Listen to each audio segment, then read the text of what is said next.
জুলাই বিপ্লবে শহীদদের মামলায়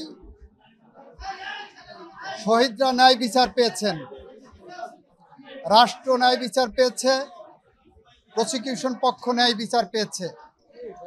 সেই ন্যায় বিচার প্রতিষ্ঠা করতে যে সেই ন্যায় বিচারের মানদণ্ড হলো এই মামলার দুইজন আসামিকে সর্বোচ্চ শাস্তি মৃত্যুদণ্ড দেওয়া হয়েছে। একজন আসামি যিনি রাজসাক্ষী হিসাবে নিজেকে আদালতের সামনে উপস্থাপন করেছেন, সার্বিক বিবেচনায় আদালত তাকে 5 বছরের কারাদণ্ড প্রদান করেছে।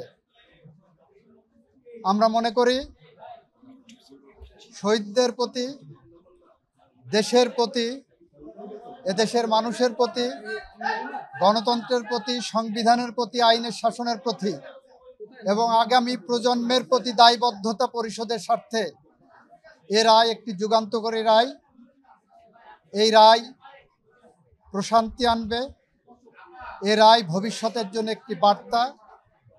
এ রায় বাংলাদেশে ন্যায় বিচার এবং আইনের শাসনের জন্য একটি মাইল ফলক হয়ে থাকবে। 5টা অভিযোগকে 3টা কাউন্টে এনে ওনারা সাজা দিয়েছেন।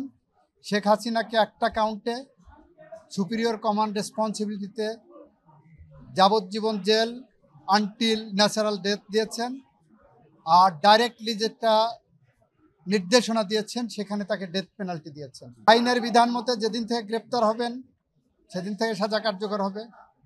এটা রাষ্ট্র আইনিভাবে যা যা করণীয় সব করবে। এই মামলায় শহীদদের পরিবারকে, আহতদেরকে ক্ষতিপূরণ দেওয়ার জন্য একটা নির্দেশনা আদালত দিয়েছেন। আওয়ামী লীগ নিষিদ্ধের প্রশ্নে এই মামলা বলেছেন, এই আদালত বলেছেন এই মামলার মধ্যে আওয়ামী লীগ নিষিদ্ধের ইস্যু ছিল না বলে ওই বিষয়ে ওনারা কোনো কমেন্ট করেননি।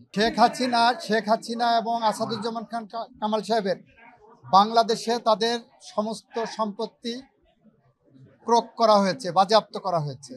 রায় বাস্তবায়ন আইনি পথেই হবে, আইনসঙ্গতভাবেই হবে। বেআইনি বা আইনসঙ্গত নয় এরকম কোনো পথ সরকার অবলম্বন করবে না। পলাতক থাকা অবস্থায় আপিল করার সুযোগ বাংলাদেশে না বিশ্বের কোনো দেশে আছে বলে আমার জানা নেই। বাংলাদেশ সরকার আইনসঙ্গতভাবে যত রকম পদক্ষেপ আছে সবগুলো নেবে বলে আমরা মনে করি।